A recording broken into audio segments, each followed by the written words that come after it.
And I realized that these hands are really the gift I got, from God, Goddess in this life. And this was always my aim, to do something with them, and especially I wanted to support people in their healing process. And so I always thought, maybe I will be becoming a physiotherapist or a healing practitioner or whatever. So I did evolve. Then I learned also that it's not about the techniques we learned. It's about really to feel what this client needs, and this tissue and this body. It's unique. Each and every body is unique, and it's like, it's a universe of its own, and it's a miracle of its own. And I'm so thrilled.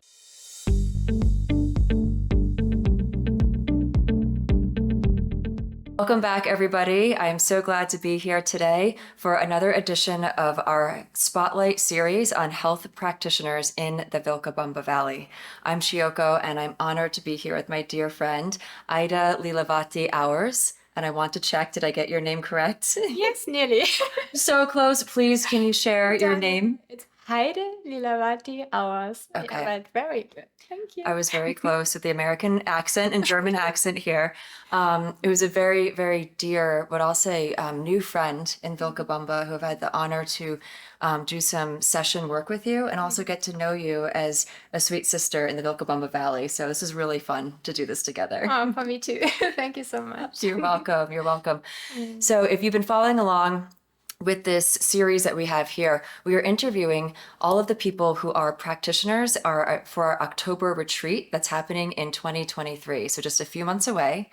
And these people are masters of their craft, and today is no exception. And I would love to read off your background. And it was fascinating for me to, even though I've known you, I've gotten to know you, it was fascinating for me to see some of the depths of study that you've done. So with your permission, I would like to read through what this is here, and then we'll hear from you in your own words about how all of this affects the work that you do today as a wonderful hands-on healer and bodywork practitioner. Thank you so much. Amazing.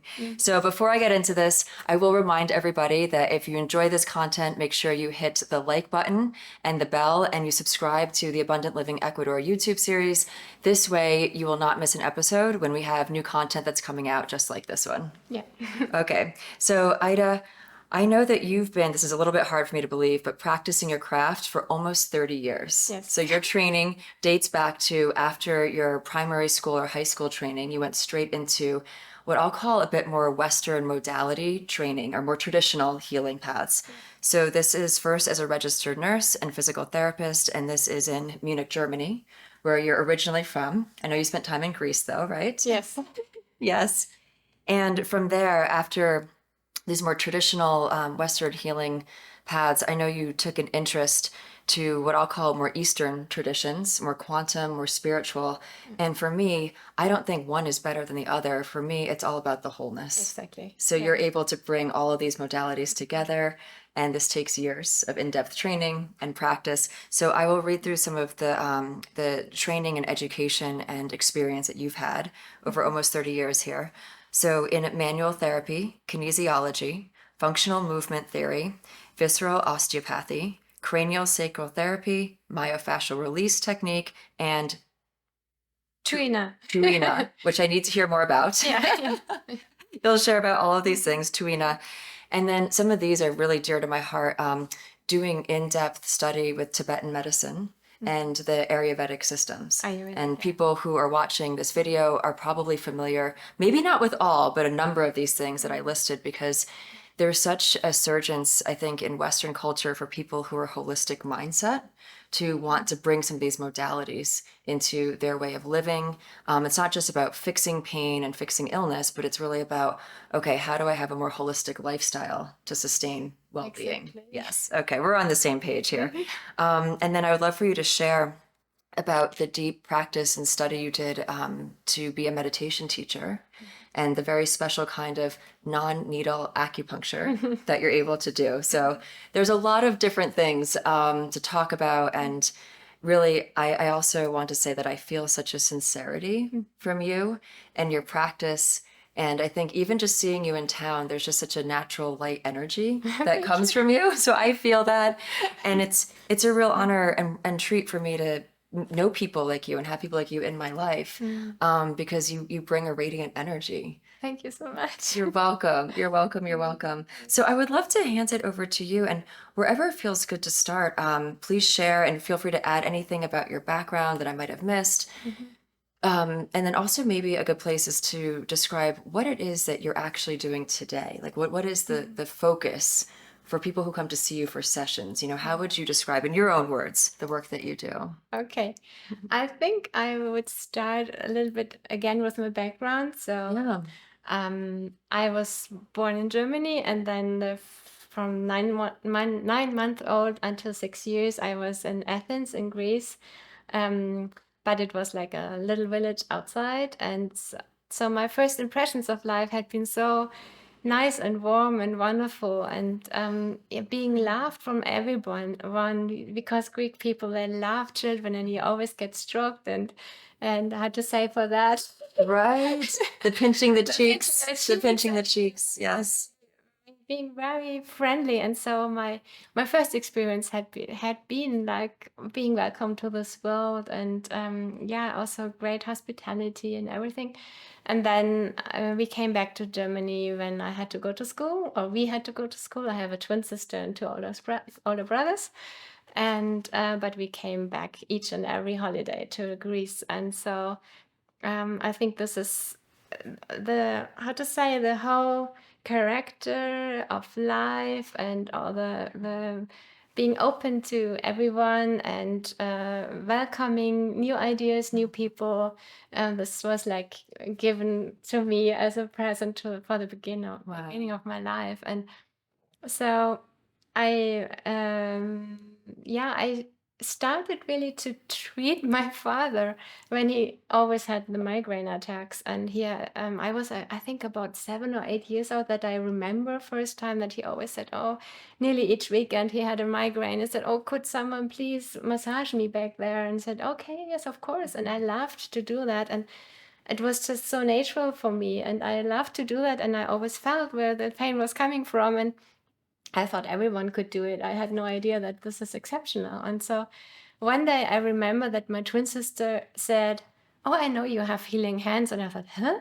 But don't everyone have healing hands? So it was just natural for me. And then I realized that these hands are really the gift I got, from God Goddess in this life. And this was always my aim, to do something with them. And especially I wanted to support people in their healing process. And so I always thought, maybe I will be becoming a physiotherapist or a healing practitioner or whatever. So it evolved.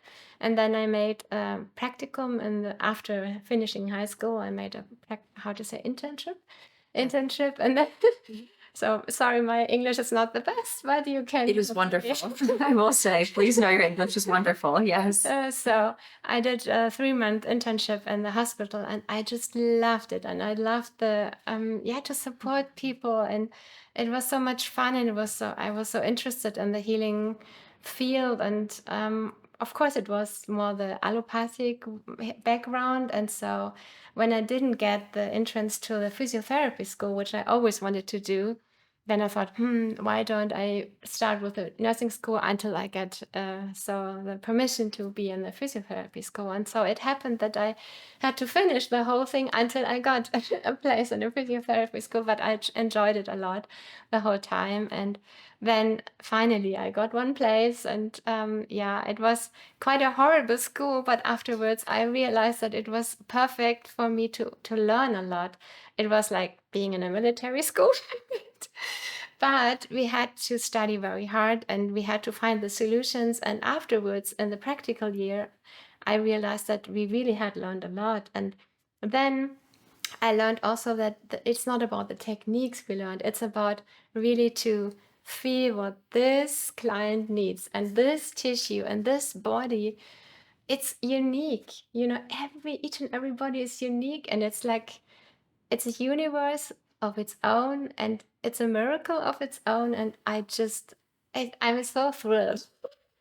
each and every time I'm allowed to touch someone, to discover this universe and this miraculous, being. And there's always this, I always say it's like an inner healer. There is this instant, how to say instant? Oh, Instinct. Instinct. There's an instinct. It's an instinct, and there's also like a very intelligent being inside all of us who knows exactly what we need to heal again. And it's such an honor and such a joy to support people in this discovery. And this is just what I always wanted to do, and this is also what I love to do. It's really so, yeah. And then after physiotherapy school, then I did a lot of trainings like manual therapy and different kinds of the parts of fields of the osteopathy. And I was just so thrilled to see there's so much more than the allopathy, and coming to know different therapists, and so who did kinesiology, who did homeopathy, who did this and that and that. I said, oh, there's so much more to discover. I was so thrilled just to know that there's so much more. And then I don't know exactly when, but I always knew I wanted to go to another country to experience natural medicine really in this country, how they do it and everything. And I was wondering about Chinese medicine, and then I came to know Tibetan medicine, and I was reading a lot about Tibetan Ayurveda, and I was thrilled, and I wanted to learn that, but it was so difficult to find even an like a door where you could go there to. And then I found a way, and then they just had closed this training program, but I knew that one of the main sources for the Tibetan medicine is Ayurvedic medicine. And so I thought, okay, if it's not Tibetan medicine, maybe it's Ayurveda. So I opened to this, and I also really had been praying for getting a hint on where to start, and asked the embassy of India, but they didn't know where is a training program and everything. And then I was blessed to meet a dear friend of mine, who on a birthday party, and she just asked me what I'm doing, and I heard myself say, I'm a physiotherapist, but I want to go to India and I want to learn something about Ayurveda. And I listened to myself, thought, interesting. I didn't plan to say that. And she just replied, oh, that's so interesting. In about, I don't know, 2 months, I will be going, and I have the only place each year. There's one space for a foreign student to learn Ayurveda in India. So she got this place, and she invited me to come. And I said, Hedwig, I will come. They said, yeah, you're welcome to come. And so I really knew this was so fascinating for me, this completely different approach, of not looking at the symptoms as symptoms and how you can like suppress them, but really to see this holistic approach, and to see each and every one of us is so different. We have the different, in Ayurvedic medicine, they call it doshas. So the Vata, Pitta, Kapha, maybe you have heard that before. We have a very specific mixture. We came in with our birth, and if the mixture is like, this is like a scale with three scale, how you say that, three little balls, like a three balance. Yeah, three balance, yes. And if we have the same as in our birth, then we are fine. And if something gets out of the scale, then you have to see why and how. And so sometimes it's the season, sometimes it's a trauma you had to face or something else. But then you always know what to do, that you get your balance back, and that you really can completely heal again. And I was so thrilled about this, and I thought, I want to experience it in India. I want to see if it's really working, or do they only have, like, I don't know, lepra and malaria and so on, or do they also have the problems the Western world is facing? And so, yeah, I was blessed to find a place. And you did a residency immersion Yes, there, right? yes. At the Ayurvedic school? Yes. And then also remind me, I know it was like a holistic farm. Yes, it was incredible. Yes. How was that? That was incredible. I went to this Ayurvedic Amala hospital, it was called, in Trishul, Kerala, a very big city, but outside a wonderful area. And there was a big cancer hospital, and then there was a very small unit for Ayurvedic treatments. And I went there And I had read so much before that I knew there are so many pillars, so many different like facets of it. And so I realized that they are doing just the massage and just the medicines, but not anything about. They didn't do any yoga, any pranayama breathing exercises, not even the diet. They didn't care about that. It's a whole lifestyle approach. Yes, it's a whole lifestyle approach, and really the whole thing, like also what happened. So you got sick, and sometimes it's a thought pattern, sometimes it's a lifestyle issue, sometimes it's what you brought from a former life, sometimes it's whatever you do, or you shouldn't eat this and that, and you shouldn't sleep in the day, and all these different facets. And so I was desperate because I thought I came here for thousands of kilometers to experience real Ayurveda, and I just get this little glimpse of it. But still, it worked very well. And thought, what could be possible to heal, to even have a bigger amount, or how to say, a bigger scale of healing, if you really would do everything. And so one couple who had been there together, Ayurvedic treatment, they told me about this Sanjivani holistic health farm with Dr. P.G. Kurup, and he was down south, exactly at the border between Kerala and Tamil Nadu. And so I just thought, okay, this sounds terrific. I have to take it. They call it him guru, and I was terrified about ending up in a sect, but I just said I have to go there, because if they are so thrilled about it, maybe it's something for me. Because they said, you have to go there. We know it's your place. And I was amazed. It was so beautiful, and I saw this was really a holistic approach of healing. And so, with having yoga in the morning and pranayama and different exercises, and doing mantras and meditation together, doing every morning at the sunrise and every evening at sunset, doing a fire ceremony with an agnihotra, with a pyramid, and burning cow dung and rice and oil and different herbs, and getting out a medicine out of that, a very potent medicine. This paste, what had been created then had been used to treat clients again with rheumatism, or the spiritual surgery that Dr. Kurup did, really surgery on a spiritual level, on the next energy level of the body. And I could experience, first I was there for 1 week, and then I said, I want to learn here. So I came back half a year later, because he invited me. I could come, and he said, but you need enough time. I said, okay, I make everything possible. I come back. I want to learn here with him. And so I did. I spent 4 months there, and that was the most wondrous time I had in my life, really.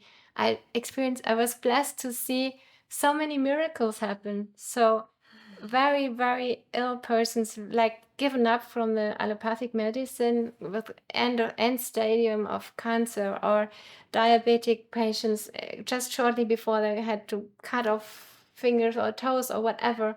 And they came there, and I saw them changing everything around towards healing in 1 or 2 weeks. I pinched myself so often. It's like, this is not a dream, this is real. How is it? I don't know how, but I see healing is always possible. And that changed so much. So what you had been asking before, how did this influence me? It was like, it was opening up my whole picture of what is possible. Yeah. So, yeah. I feel that from you. And thank you so much for sharing all that. I'm so glad you did exactly what you did and started with the story, because it's all the foundation of what it actually is you do today and what that looks like. And we're going to hold off on that for a moment, because there's so much that I want to go back. And I'm sure I've forgotten half of the things that you've said already, because it's so good. And I think first, just like appreciate you, because I feel the authenticity in my senses. Anyone who's watching this right now, this is really her. Like, this is how she talks when I see her in town. And there is this vibrance of just, genuine passion from you. It's almost like people say, oh, I'm passionate. It means that they're a little bit different than their usual state, because they're, excelled in their level of excitement. This is how you permanently are in my experience with the work that you do, because I can tell you are so genuinely excited that all of these systems exist. The magic of medicine and healing and holistic and the magic of life and humans being alive Yes. inside these physical pods Exactly. in a very, I'll call like scientific, calculating way, but also on a spiritual level. And it wasn't lost on me what you were saying about the meditation practice being part of it, mantra. We're going to talk about those things.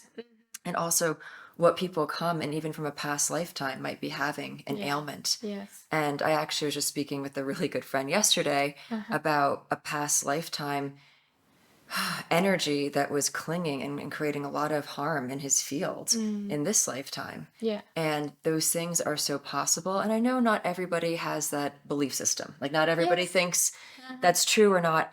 And I think that's wonderful, actually. I think whatever system is working for anybody out there, like do your system and we all kind of respect each other. But I feel like there's truth to that as well. Yeah.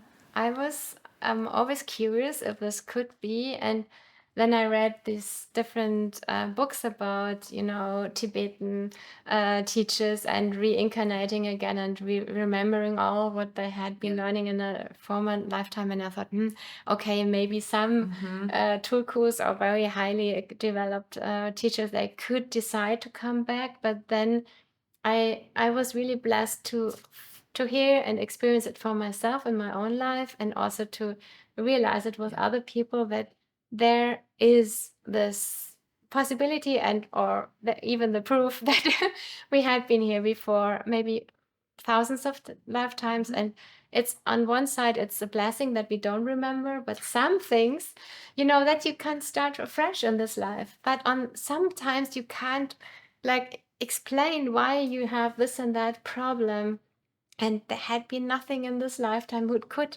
explain that.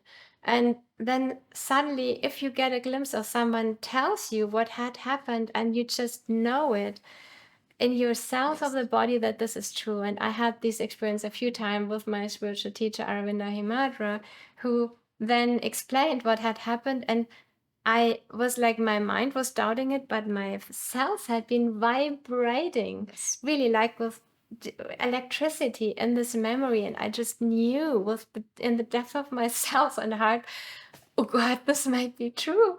So it's also, such a relief, that you didn't do anything wrong or whatever. It just had been an experience at one time in your long journey, however long it was. And that it's all good, and it's all showing itself because it needs to heal. It wants to be looked at it and to decide anew, and to know that you can heal all the old stuff, and you can like have your big backpack and a heavy backpack. You can put things out and more out and more out, and to become light again. I got a lot of rocks in my backpack. I think I would like to unload, and sometimes it's difficult, and that's the work in this lifetime, is to work on these challenges and unload the rocks out of the backpack. The things that hold us back. If I may, I just have to share on this note, because this is not on the list of what we're about to be talking about today, but now this is all so meaningful to me personally. Because Tibetan studies or texts or teachers didn't come into my life until well into many years into my spiritual journey.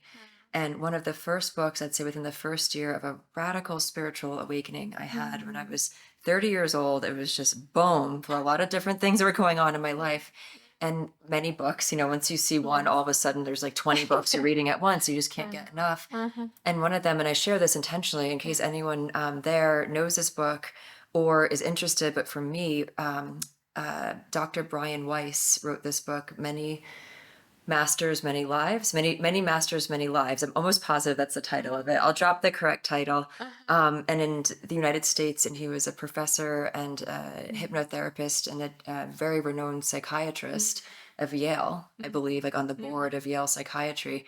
And people started doing past life regressions under hypnotherapy when he was treating them for kind of standard stuff, to stop smoking, to get over childhood trauma. And this woman regressed, way back. And I won't go into a whole, book club narrative, but there was a click for me that felt so true that this is even possible. And it explained something I had experienced about a year prior.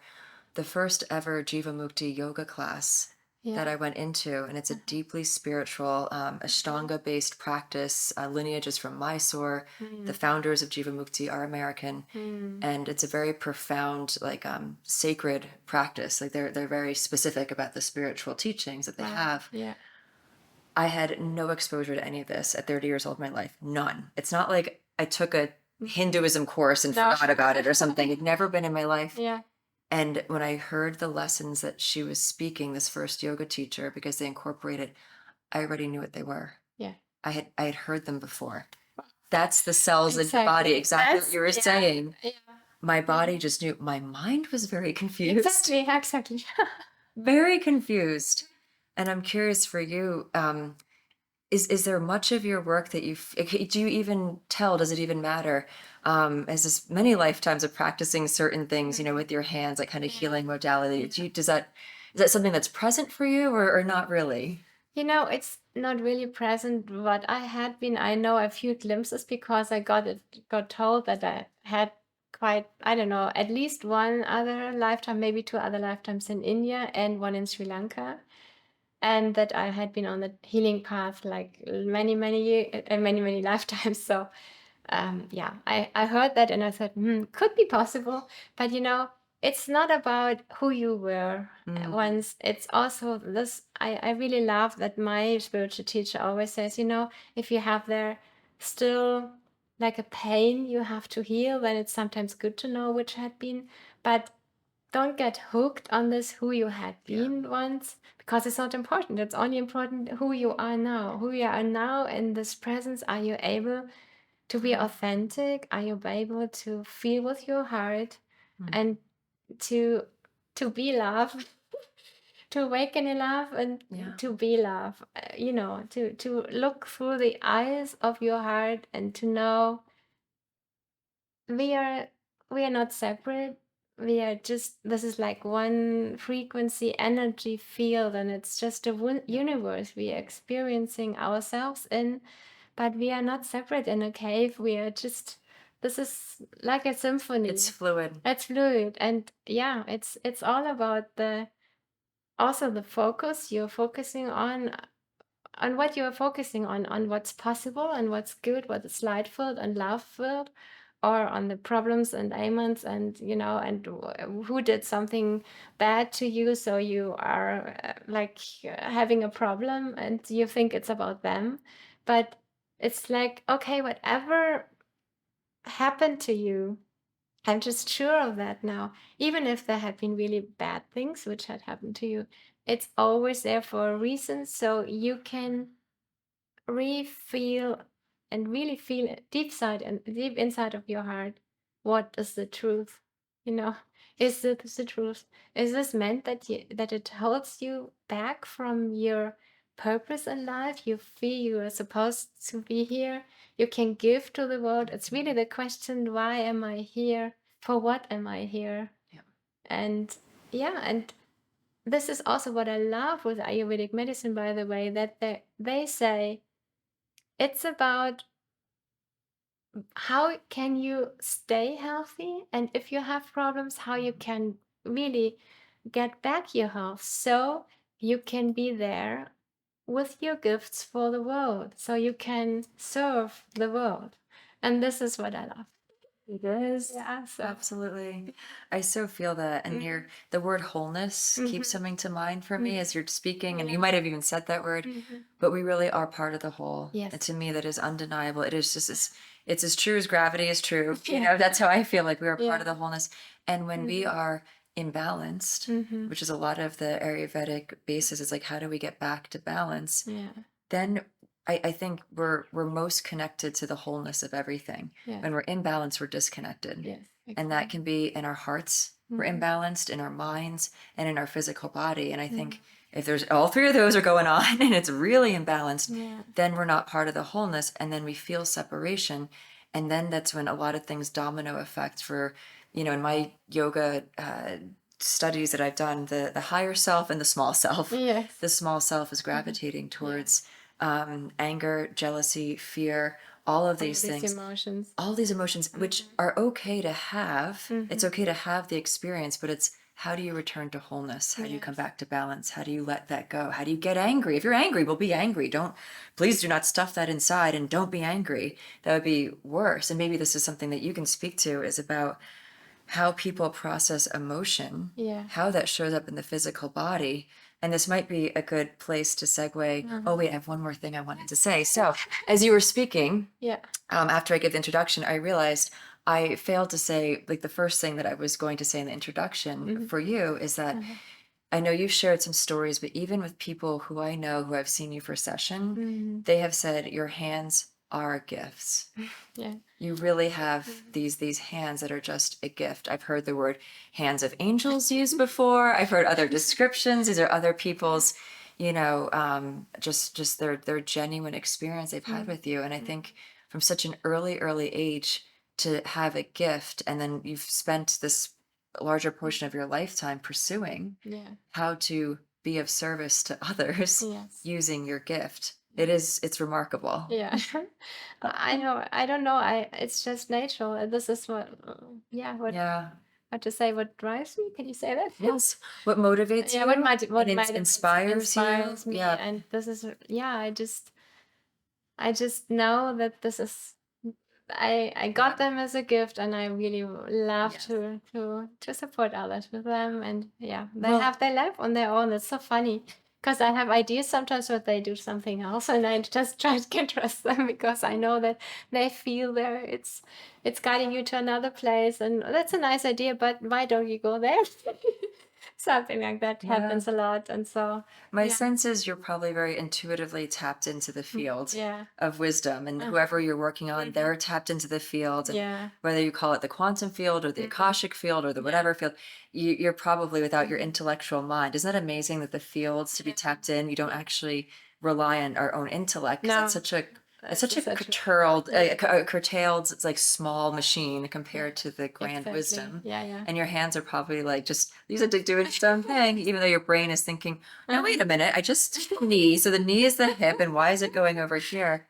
But let's talk right about that. So your sessions that you offer, these gifts that you have with your hands, I'd love for you to describe whatever feels good of what does a typical, I know everyone's different, everyone's unique, but what does a typical session, with you look like for someone who's coming to you for the first time? So of course, first I will ask them what is the problem, or why they are here, or what field they want to, they want to heal or progress. And then I would say normally I always am curious to feel the reflexology sounds of the feet, because they tell a lot. They always tell a lot what's going on, what's acute, what I should attend to, or what is chronical things. And so I already can can sense the problems, but it's at the same time it's a diagnostic medium, but it's also like a therapeutic, as the same you say, Therapeutic feeling. Yes, exactly. This is the German way to say therapy. Okay, so that's very interesting for the first, and then I just know, my hands just know where they want to go from that. So normally I have a look around what is on the body level, what is on the energy level, where you can feel that the craniosacral rhythm is not equal between right and left, where something is stuck, or doesn't come through, or is in need of energy, or whatever. You just can feel that. That's like a language. It's a language between the tissue and my hands. It's like, can you please come over here? And oh, I had been waiting so long that someone could work with me, but no, don't go, I'm not finished. And so I really can feel that. And it's so fun. I could write stories. If I would be able to draw pictures, it would be cartoons. It's so fun to listen to the body which tells you where to go, and where It's to like go your own further. little secret world that you have access to. And I will say for myself, who I'm not a hands-on healer, I'm listening to your story and it's wonderful and I believe you, but I don't know what that's like. I don't know what that experience is like, but I can conceptualize what you're saying. And so it's almost like you get a little magical listening with your hands as to what's going on. Yes. This is Okay. really Please with continue. my listening hands. It's really like listening. It's more listening and feeling as seeing, but sometimes I also see, sometimes I'll also get a little glimpse of what's going on or where I should go, but sometimes they're coming up like sink or whatever, this person needs something to take, and then I get the bottle I have at home or something as a little picture, but this is very rare. But normally I just feel, I feel where I have to go, and where it's guiding me further on, and then it's on these different levels. Really, it's the body, the energy, it's the meridians, it's also sometimes of course the spiritual, or the emotional themes, or if there has been a trauma or whatever. So with this acupuncture system, you Yes. told before, you can even give impulses in this direction. So opening up to, to overcome traumas, to attend to sleeplessness, to, if someone has a problem and or believing in I'm a victim or whatever, then you can give an impulse into that, into more self-esteem, or you can get an impulse into I want to get more into my dharma, why I'm here, really here for, or something like that. And also, of course, if you have a problem, a pain after I don't know, injured or having a surgery or something, then of course it's also this: how is the energy there? In which level this tissue wants to be touched, and tells you, I'm ready to work with that, but please come into this level. And I can just feel that. Where is the response? In which depth is it? It's not very surface, it's more in the depth. Then, it just tells you. And then it starts by itself with a movement to unwind out of that. So this is like also part of it. I don't know. It makes sense in the Yeah. body. You can listen to the body's conversation, but it's speaking to you. And I appreciate what you said about a certain depth, my senses, and not going too far, too fast on a physical level, and also on an emotional trauma healing level too. I mean, there's layers of these things, and you don't, sometimes it all depends. You don't want to rip 20 layers off all at once, it might go in stages for just a more nurturing way of healing. No, I'm not a psychotherapist. I know that it's very delicate, and there are these levels of, you can increase, for example, this inner healing power everyone has. And there's, for example, a mantra or something else which really increases your own healing power. And there is this, like a being inside of you which knows exactly what is right now, and that you are not, as you told, not just stripping off too many layers, and then it's too much. It's like this trust of the body and mind and soul intelligence, which tells you what is exactly right now. And so you can support that, and you can offer it. And I know that if you offer it, if you really listen, and if you just offer it, then the body, mind, and soul just takes what it wants to take at the moment. I would never force something. I would never do something against the will, or even the inner healer. This instance, I respect that so very much, and I know this is I'm just like a midwife. I just can support, but the healing is always happening inside of the client. I am not the healer. The healer is the client herself and himself. I love the way you describe that, and that's something that I had forgotten that you first spoke to after, in the beginning of this video. And I so resonate with that. There's a natural intelligence inside every single one of us, when connected to the grand intelligence, that our body will gravitate towards a state of health and well-being. Our body wants to be healthy. Exactly. Our body is extraordinarily capable of overcoming the stuff we do to it. Yes, exactly. And the stuff that we don't do, but our childhood traumas have done to it. And then there's the drama with the divorce, and then there's the kids, and and there's all these things. It's like our body takes such a beating from us, and yet it'll always try to gravitate back towards a healthy state. Yes, because it knows it's possible. It wants to. It knows it's possible. And you, as not the person who's like making the decisions and forcing someone's body, but like a Sherpa. I forget the word that you just used, but like a guide, a Sherpa. You're here to lead the way. You're not going to carry somebody up the mountain for them, because none of us in any healer, practitioner modality, we can't actually heal somebody. No. And it's a very common thing I hear sometimes, like, oh, so and so, my gosh, they're so great. They healed my back pain. They were a very talented conduit to your body coming back to its natural state of healing. Exactly. And maybe they helped you greatly, Yes. but there's something where it's like we can only do this for ourselves. Yes. Truly. Yes. And it's very humble for you to say it that way, because I've heard many people say that you've healed them of things. Yeah. It's a grace that sometimes you are allowed to be like the instrument for the right impulse to come through that they can heal, but that's always Yeah. yeah. Absolutely. That's So these modalities of which we've spoken about, so many that you've trained in and you practice, I'm curious, in sessions with you, is there sort of a usual flow that you have of checking and seeing if there's permission and an invitation for you to do physical adjustments, like starting with the physical thing, like the Yes. craniosacral, Yeah. the osteopathy adjustments, Yeah. and then getting a bit more perhaps emotional quantum, or maybe help people understand, like, what is this difference between what you're physically doing and then emotionally doing, but you're also touching the person? Like, how does it all balance together for you? Oh, it's so very unique with each and everyone.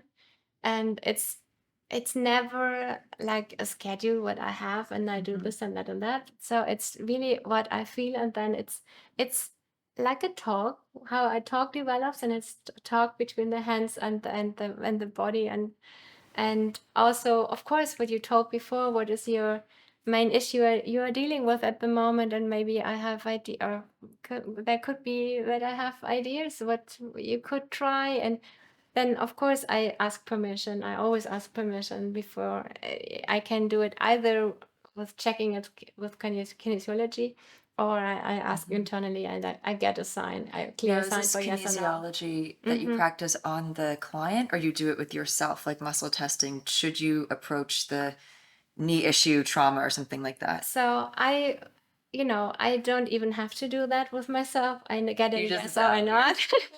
But yes, of course I ask a client for permission if I may test on this, or if I may ask. And sometimes it's about getting an idea why a person gets allergies or whatever. Then I can really test with the kinesiology. Are there any fruits, vegetables, whatever, what you eat or drink, what you're allergic to, or is there anything you should avoid, or do you need any specific supplements? Also, this is very easy to do with kinesiology on the client. So she herself or he himself will experience it with their own body, having really answering. It's such a miracle as well that you can talk with your body and really ask, and then you get a yes or a no. If you have made it clear before, give me a yes today, what is it, and so you can talk with your body. And also, and real briefly, I'll just mention, I think many people watching this are familiar with kinesiology and what that means, and the way I'll describe it, and then I'll ask you to describe it. It's the natural intelligence inside our body at a cellular level, that our body knows physically what's in our highest good and what's not in our highest good. And when you or somebody else verbalizes a question, it says, are apples healthy for your body? There'll be a strong muscle response of firmness if the answer is yes, and then a weakness if it's a no, and it's like either it's true or it's false. How would you describe it? I would say it's like a language with your body. Okay. And it's there are different systems of kinesiology. So I did first the whole Touch for Health, I don't know, 4 or 5 different courses a long time ago, 95 I think it was the first time. And then after I did so many other courses, then I detected this one where it's not so exhausting for the client to hold with the muscles, but you can just see how it's the length of your arms. So if you say what you touch with your thumbs your belly button, and then you say what is a strong and what is a clear yes for today, and for me today it's the same length, and what is a no today. And so I get the difference. So I know this is a no. And so I can ask I always ask permission. May I ask you? when I'm allowed to test you, and then is there anything against that I test you? So everything has to be clear, and then you're allowed and nothing against it, and you have enough water in the system, and then you can just it's so easy when persons are lying down on the therapy table. It's not at all exhausting because I just pull their arms over their head, and so I just see yes or no, and so you don't have to try to hold your muscle. It was very relaxing. I know I nodded off at least a couple of times during the session with you. So yes, it was not exhausting exertion on my end. It's very soothing. Yes, and I love it that your mind doesn't have to be present. It's your unconscious, it's your higher self which is answering you, and it's like your higher self and healing force inside of you which really knows what is good for you, what not, what you want to do or what not. Wow. So I always glide along. I normally I start with questioning, and then the first reflexology, and then the body level where I feel is it is it flowing right? Is the posture right of the not joints and everything of the pelvis, of the spinal cord, of the how you call it, spine? The spine. Yes. Of the spinal cord is inside. So, and then just ask if there are any problems with the joints, of the movements. If you have a problem after an injury or something, then of course I can attend to that as well. But then you go also to deeper levels, or if you have any problems with digestion or pain since whatever, and then I can check your belly area if there are tensions, and I love to do that. I love to speak with the inner organs as well. I remember my belly was quite verbally, and I'm laying there thinking, is that me making all those noises? What is that? But that would maybe describe that, because I remember you said to me something like, no, this is good. That's very good. It's very good. Are you sure? These are a lot of noises coming from my belly right there. Yeah, if you are able to release any tension in the body, then always your belly will react and will make noises. So for me, it's always, I say it's music for my ears, because I know there are even different types of noises the body makes, and you can just sense this very old stuff which is getting digested now. So we have the brain and we have the belly brain. So the second brain, we have to digest everything what we experience in our life, not only here but also here. And sometimes if there had been too much at a time, then the body has this great intelligence to store it somewhere.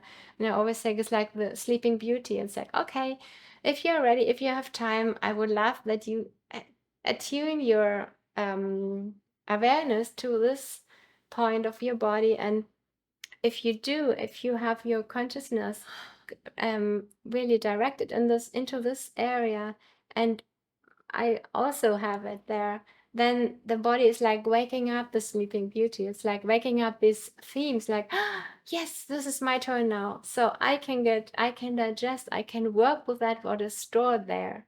It's stored as a tension in your body somewhere. It's sometimes in the organs, in the belly, sometimes it's very often around the shoulders, around the heart area. And when you say stored there, tell me more, because this is so important to talk about, because so many people know that they're struggling with it, but they can't figure out what the struggle is. Like, what is it? Emotions that get stored? Yes. Past experiences? Tell me more. What are we storing in our body? So much. It's really like everything we experience, what I told before, we have to digest. So if but it's the body also longs for digesting it, and it tries everything possible to digest it at the same time when we experience it. But sometimes it's just a little bit overwhelming. So then the body is so it doesn't process, it doesn't metabolize the extra, the overflow of drama. What you can't bear more. You just need a pause. You need just, this is enough. This is plenty enough. So then the body is so intelligent that it can store it somewhere in the body. And if I feel through the tissues, and then I feel, oops, here is something stuck, and then if I touch it and you have your awareness in this area, then if it's ready to work with it, then it will like really awaken. Then you can feel it, and only in an amount of like a few seconds, then there will come a reaction of this tissue, and it's like, starting to breathe and go, oh yes, please stay here and help me to unwind what had been tied up. And so it's always ready to do that. It's so happy if you get the time for it, if you take your time for it, and you're willing to look at it, to face it, and then everything is possible. Healing is just always possible. How important is it to figure out exactly what is stuck? So if there's crazy shoulder pain, does No. it matter that when I was 5 years No, old, there no, was an abuse thing no, going on, or when I no, was 15, there was a no. thing? Tell me more about that, because sometimes people yeah, get very on yeah. like, well, is this coming from my dad, or is this coming from the divorce, or is it? Yeah, it Does it? doesn't matter. That's the Okay, great thing. explain this to me, because I know and I believe Yes, you, but like yes, tell yeah. us more. Yeah. For me, it's so obvious, despite what happened.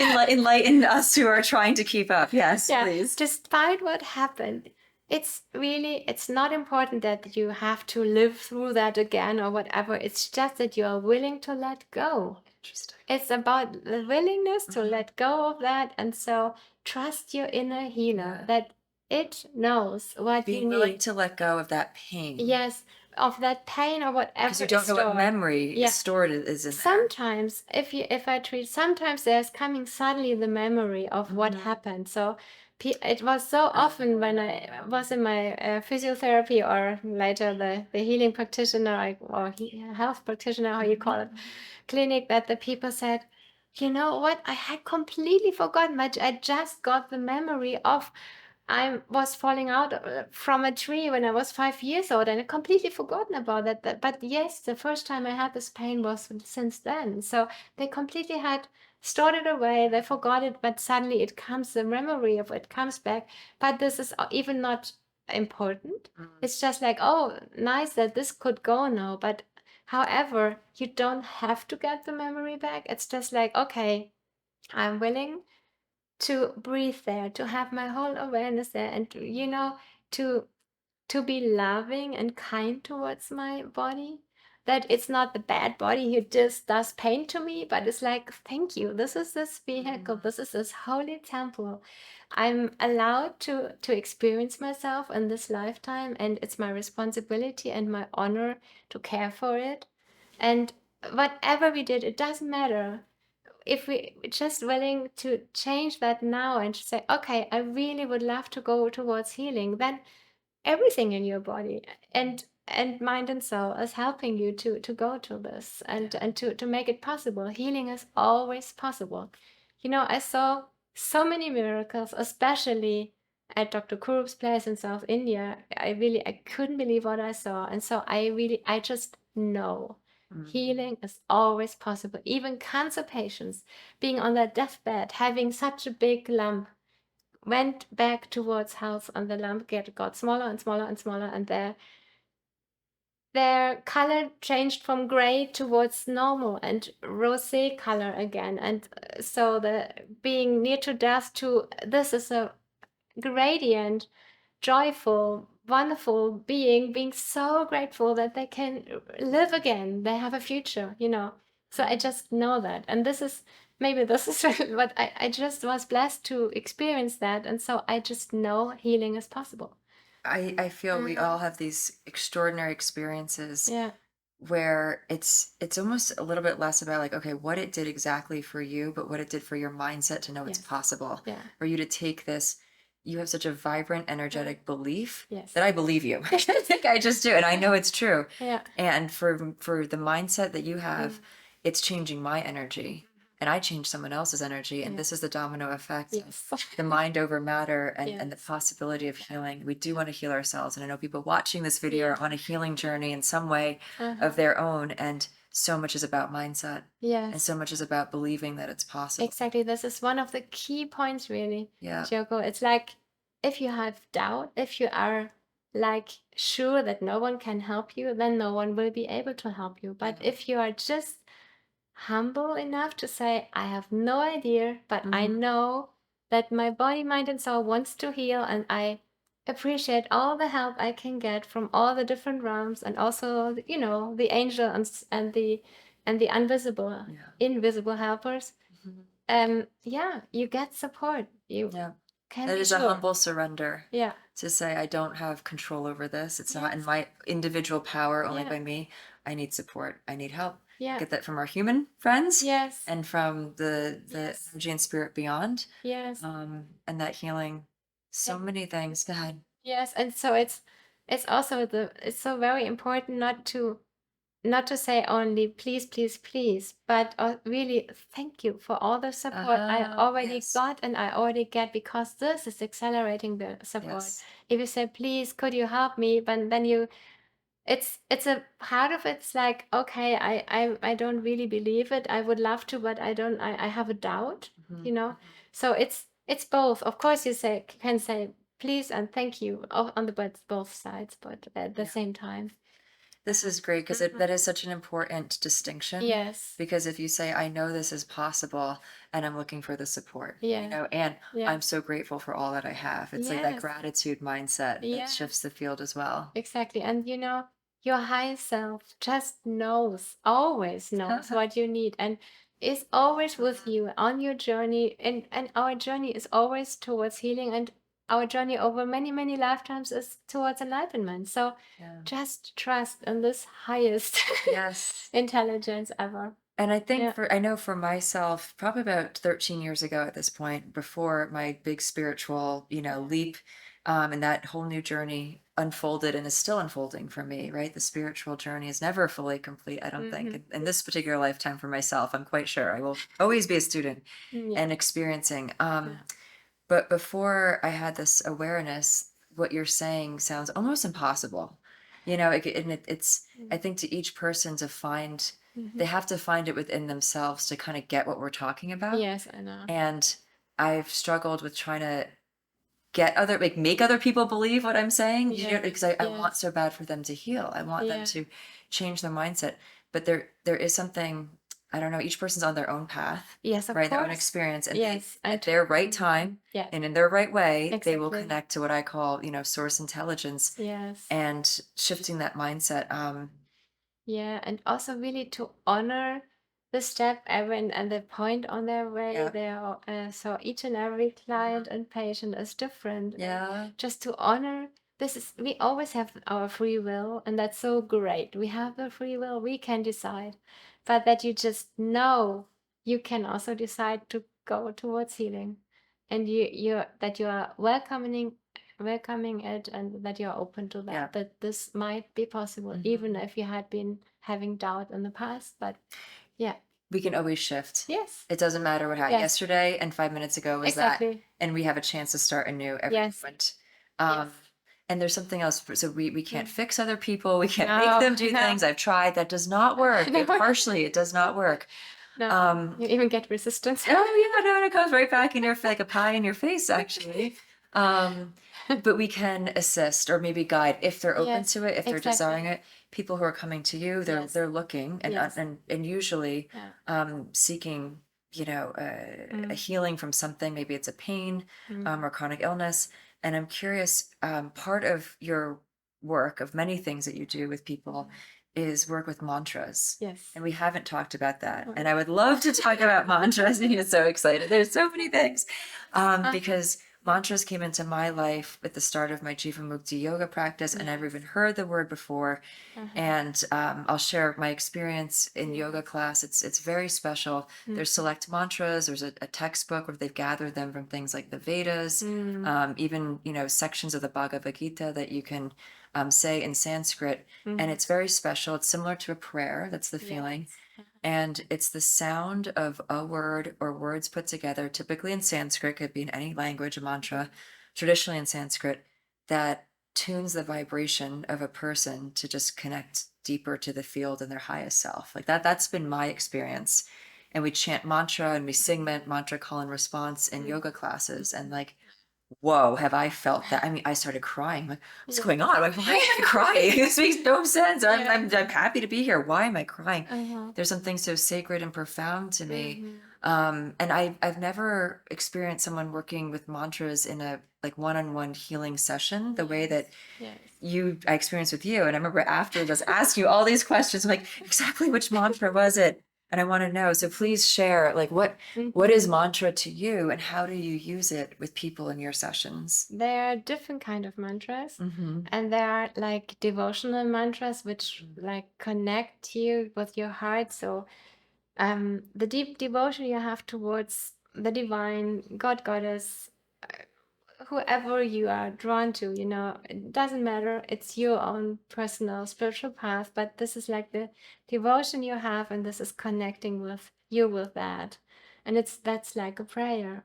And there are different mantras for that, but the original mantras had been pre-religious. They are really like maybe it sounds funny or a little bit crazy, but there was a time where there was a language. It was like the creation language, and that language had whistling sounds and everything in it still, and so it had the energy of the wind in the whistling sound of the wind does, and so on. And the language which is closest to that still is Sanskrit. That's why you still use Sanskrit, or the older type is Mudra, moon.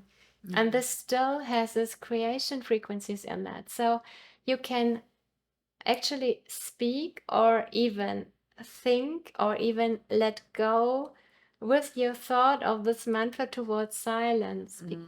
And so at the field of silence and oneness, in the silence, there is like the real source of all of that. And this is like the true meaning of this, the frequency of that is in the silence. And you can like tap into that. And you can also like have a frequency medicine with the mantra you do. So this is about the acupuncture system. Yes, yes. I say acupuncture system because people can like It gives us something to relate to. Yes, it's different, but it's not technically it's not acupuncture, technically right? acupuncture. I never used needles, and that was so interesting. Always was drawn to learn Chinese medicine, but I always thought I don't want to use the needle. Interesting. Yeah. And after so many years after that, so 2008, I was able to be at the course of my spiritual teacher to receive this special technique. It's called the Karanada Virya. Okay. And so it's like the cause of so you touch the cause of the things, and Virya is like the strength and the shield, energy shield you have around, and this is making things right. And so you can, like in Ayurveda, we have the marmas. We call it the marmas, and in Chinese medicine we call them the acupuncture points. But there are like entrance points in your body for your body, mind, and soul, and you can touch there. And this is like a portal, and it can be for a specific organ, for a specific area, and you can also like feel that there's something stuck and you want to clear off the energy there, and then you just choose your mantras like a medicine, like put away the veil of this organ and get the energy going through, and so on. So you can like add this. It's really a language. You can do that, and you could chant it loud and out aloud, but it's even more powerful if you do it silently.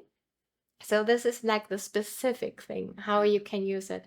You can touch specific points on your head, and then there you can like increase your body energy. You can help to release traumas or nightmares or whatever, or some negative energies. If you picked up something, then you can release it very easily at certain points.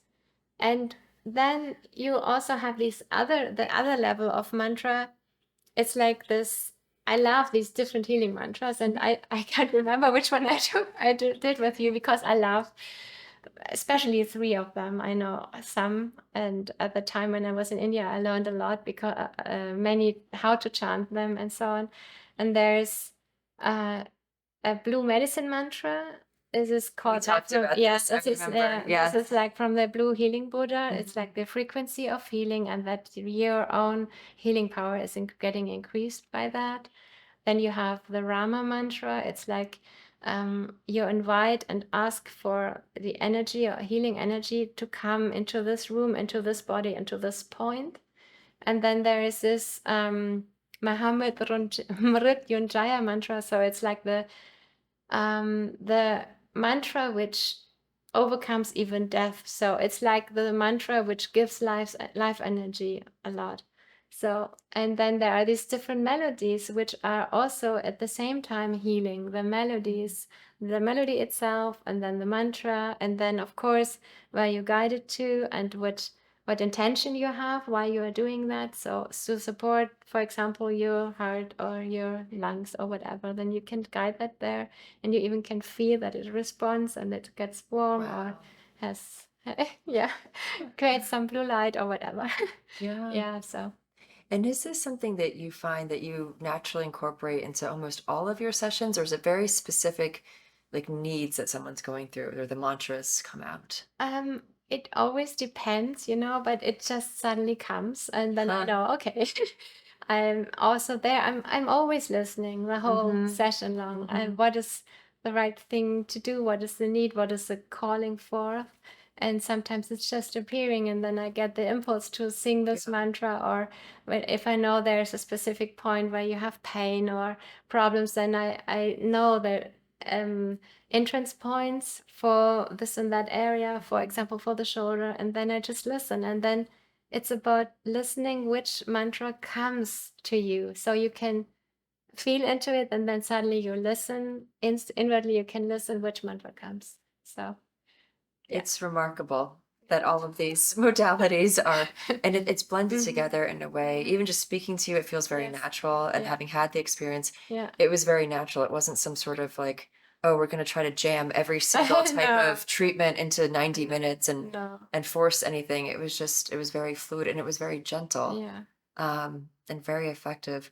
Well, there's a couple different things I want to speak about, and I don't know how much more we can talk for hours, honestly, about all this amazing things. I wonder if you would share, again, everybody's so different. Everyone comes to you for different reasons, right? But people who you've done even just one session with, like, what are some of the responses that people have gotten out of a session with you that maybe they themselves were surprised? Yeah. Like what's come up, and we'll have to take it with a grain of salt. Everybody's so different. But I know there's stories of people who are like, whoa, what just happened? So please share. It's it always depends, of course, but it's often that a pain which had been there even for a longer time was either getting so much better or even went, or if a joint was not able to move very well or had a pain, that suddenly the range of movement was so much better, or also a trauma and a theme what was always heavy on their heart, and like they're circling around with their thoughts the whole day long, suddenly this was so much lighter or even went. And so it's always really different, or like having pain in the belly, or having always a headache or dizziness, and I could help them or I could assist the body to slip into the right posture with the cervical region, and suddenly the tinnitus went, or the dizziness went, or whatever. It's just it's always so different. But I think I had rarely or never, I don't know, a client who said, I didn't feel anything. So most of the time, like, what, it's already over? No, I don't want to go. It's definitely how I felt.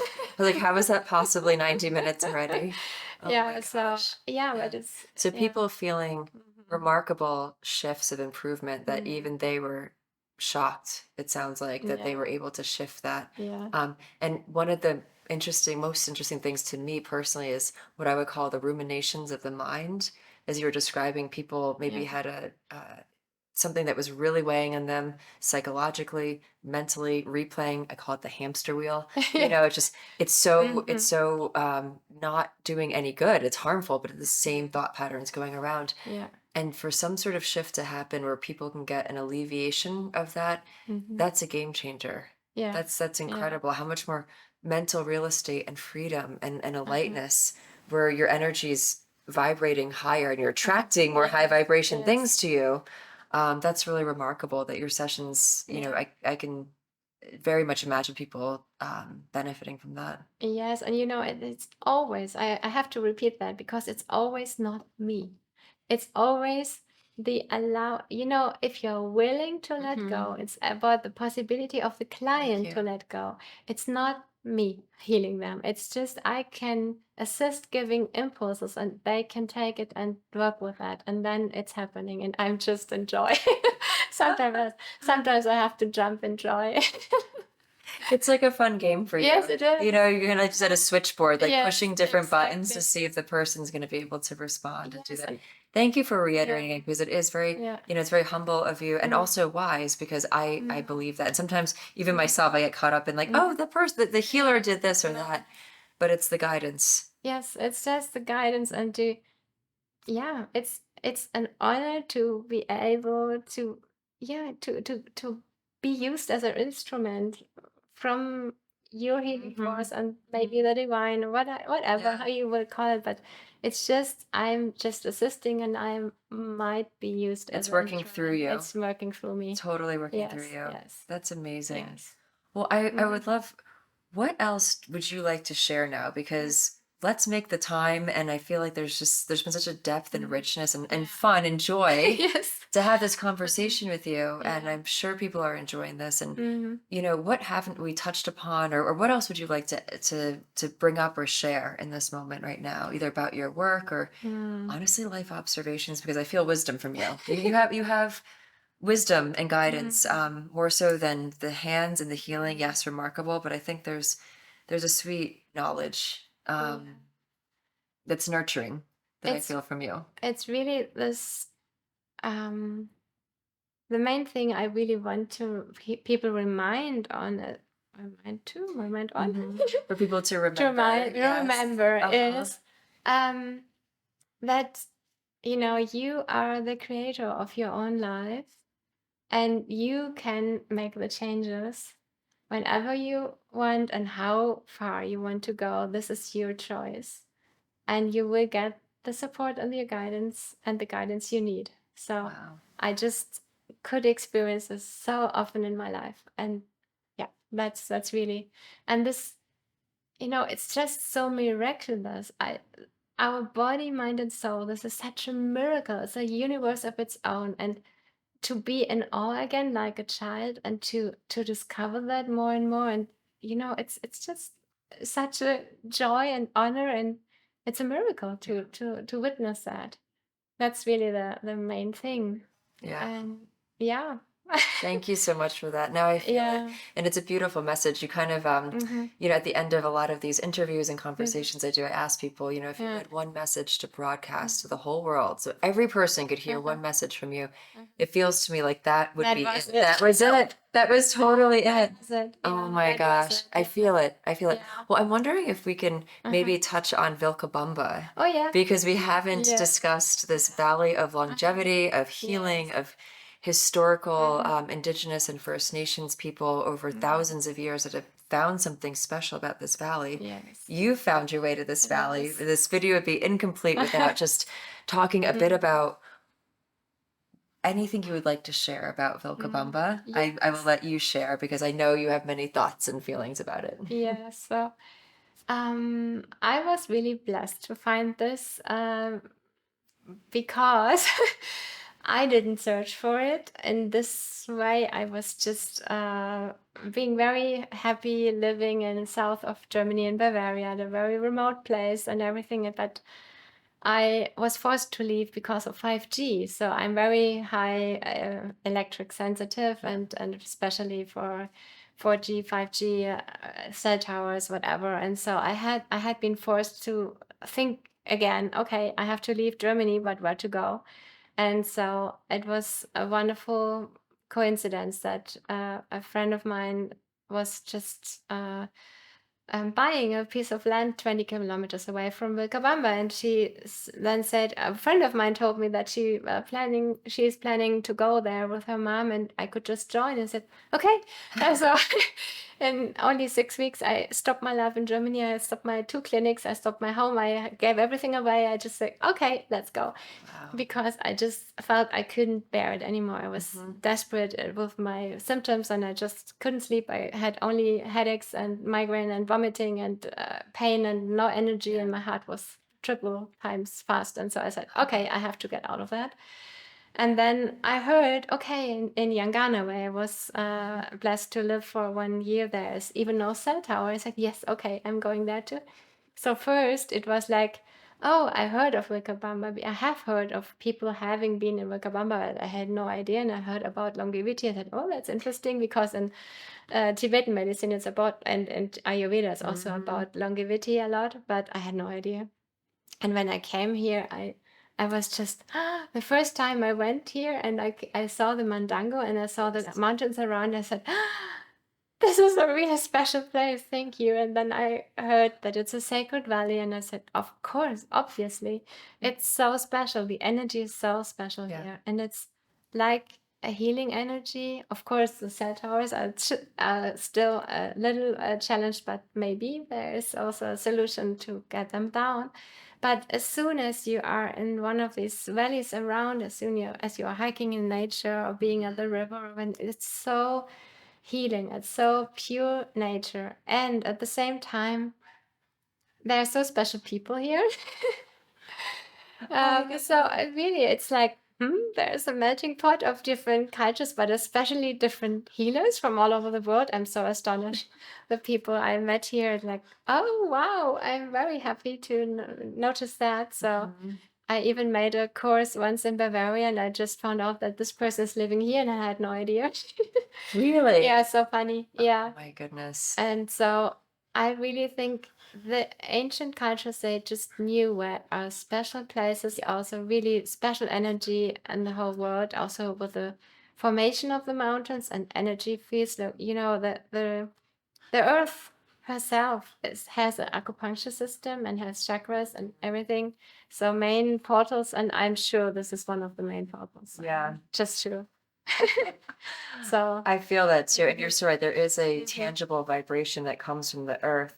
And without the scientific instruments hundreds of years ago, they just knew. Yeah. And I forget the exact wording. I don't think it's Valley of Kings, but there's said the Incan royalty spent a lot of time specifically in Vilcabamba coming on what we would call a vacation. I don't know what they called it, but they would come to heal. Yeah, they would come to restore, exactly. Especially after warriors and battles. And these are, it's kind of like urban legend a little bit. We hear a lot of people in town share the information. I did some research on it, and there's definitely a validity to this place has been special and sacred for a very, very long time. Very, very. And you're somebody who's so high tuned to sensitivity that the fact that your barometer is so high frequency with what's happening in Vilcabamba, I'm like, okay, it's not just my imagination. You validated it. Yes. It's really, really wonderful. And I originally just thought, maybe I just have a look, and if I don't like it, I move on. But to be honest, I just thought, I really would love to live here. Yes, exactly. Not to move on anymore. And I had been looking at different other places in Ecuador, but this is just the one. Okay. Yeah. Because of everything, the nature and the people and the energy and the the openness of the people to new ideas and to the welcoming energy. And it's really, really good. It's special. There's multiple factors. Yes. Not just one thing. And I'll make the joke because I don't know if you've heard this, but they call it Vilca Velcro. Have you heard that? The Vilca Velcro, meaning the classic story is people come here for 2 weeks and they stay for 2 years. Before 12 years have happened and they're on their third house. And they just stick. Yes. And also Velcro Bamba. I've heard that one too. Like Velcro Bamba. And we all have, some people come here with the intention for moving, but there's so many people, a higher concentration than a lot of other somewhat transient places I've lived before where people unexpectedly just stick. Yeah. And they just think like you? Kind of actually, yes, like the two of us, exactly. And I came with this intention of wanting and hoping, but not really believing. Like, okay, I wasn't really ready to like pick up and just move and just go. And the longer I stayed, the more I felt like this is where I want to be. And quite frankly, there's nowhere else I'd rather be. Exactly. I have many places I could live. Yeah. I could frankly live anywhere I want to in the world. I could, Yes. I'd figure it out. I'd find friends, I'd get the job, I'd do the thing and find community, Yeah. but this is where I want to be. I had the same talk with my friends the other weeks. Really, Uh-huh. like, uh, I just, I'm not drawn to any other place. I'm just so happy here. Yeah. So it's not like I think I'm supposed to be here at the moment. It's a newer feeling for me. Yeah, I don't know how this has been a common experience over all your years of living places, but this is it was a little strange actually. I'm like, Yeah. what's going on? Am I happy here? Wait a minute. Is that what this is? Like, am I actually happy where I'm living? Wow, I better think about that. Yeah. Yeah, I was amazed when I was coming to India, and I could never expect that. When I came first to India in Delhi, I thought, oh God, am I sure I really want to spend a half a year here? How is it possible? You can't breathe the air because of the smog. You can't drink the Right. water. The people are so desperate, and wow, I want to spend here half a year. And I think 3 or 4 weeks later, I just thought, I just love it. I love the people. I love the friendliness. I love the spirituality. And I know about all the problems here, but they're here, they call to your heart because you maybe one of the solutions to change that again. So I really could even imagine to have lived in India or Sri Lanka or Yes. whatever, and of course in Greece as well, because I was always coming back to Greece, and I said, maybe a little bit too hot. Oh, that's the other thing of Vilcabamba. It's so nice, the temperature. It's always good for me, coming from south of Germany, having like half a year winter, or felt half a year winter and freezing cold and everything. And here it's like always spring or early summer or real summer, and then a little bit autumn, but never winter. So it's really I'm the same from north to east US in the New York area. There's nothing harsh that's happening here. It's like right in that even middle spot. It's so nice. And all year long, plants are growing, fruits are, at the same time you have blossoms and you have the fruits growing on the trees. It's like a miraculous. There's a constant like revolving door of like things that are in season and they fruit multiple times a year. Yes, And it's always fresh. pretty remarkable. And the organic market, all the different little stores where you can get organic food, organic fruits, vegetables, organic whatever. Yes. And good bread. The bread is good. And there's French bakeries. There's more than one. There's more than one French bakery. Yes. It's like all of that. And there's 2 French bakeries that are phenomenal. So very interesting. Yeah, so.